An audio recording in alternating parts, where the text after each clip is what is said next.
Bonjour à tous, aujourd'hui nous allons voir comment accentuer une image de façon très simple, en quelques clics, réversible et surtout contrôlable. Pour ce faire, on va dupliquer le premier calque en faisant un CTRL-J ou commande J sur Mac, puis le désaturer en faisant un majuscule CTRL-U ou majuscule commande U sur Mac. Puis nous allons lui appliquer un filtre. Mais avant de lui appliquer un filtre, on va transformer le calque pour le convertir pour les filtres dynamiques. Alors ça va nous permettre de contrôler les paramètres du filtre que l'on va appliquer et puis de pouvoir revenir en arrière en cas de besoin, ce qui est très pratique. Ensuite, on va appliquer donc un filtre. On va dans filtre, divers, passe haut. Avec la petite molette ici, on peut contrôler le rayon des pixels. Si on va tout à droite, on constate, excusez-moi, que l'image va revenir comme à l'origine. C'est un peu long, mais ça va venir. Je fais tourner un programme en arrière-plan, c'est pour ça. Et si j'ai tout à gauche, eh bien on se retrouve avec un gris neutre.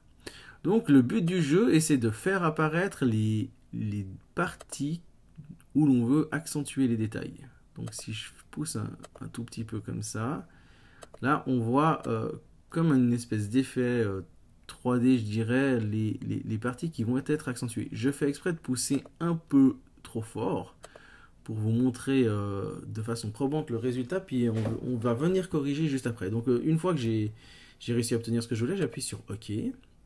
Je vais passer ce feed de normal à incrustation.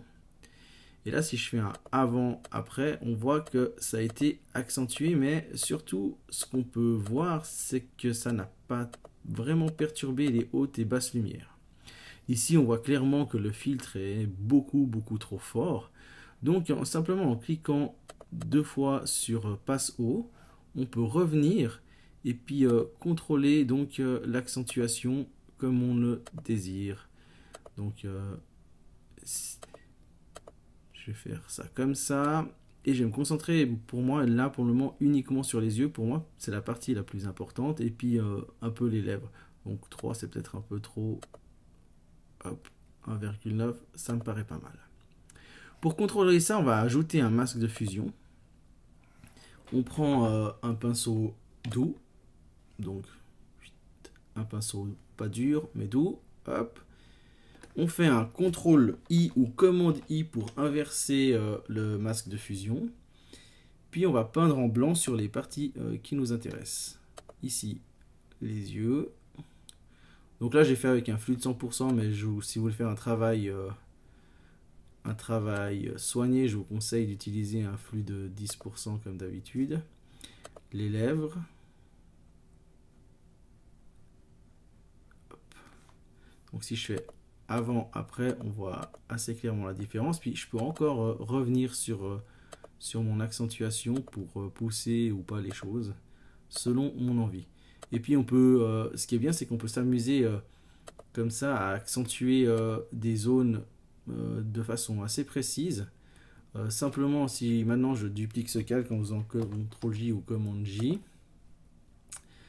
Donc ici, je vais repeindre le tout en noir. Simplement, hop, hop, hop. Ok. Je retourne là, puis je me dis, tiens, je vais accentuer. Je fais un commande I pour retrouver donc l'accentuation. Puis je dis, tiens, je vais accentuer uniquement pour les cheveux ce coup-ci, parce que les yeux, je m'en suis déjà occupé. Donc je regarde pour les cheveux. Donc double-clic sur mon passe haut. Et je regarde à combien de pixels j'en suis.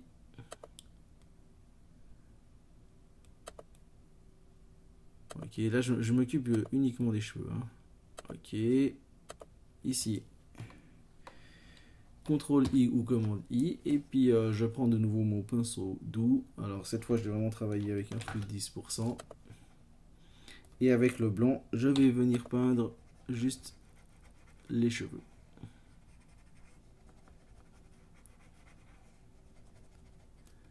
Et voilà.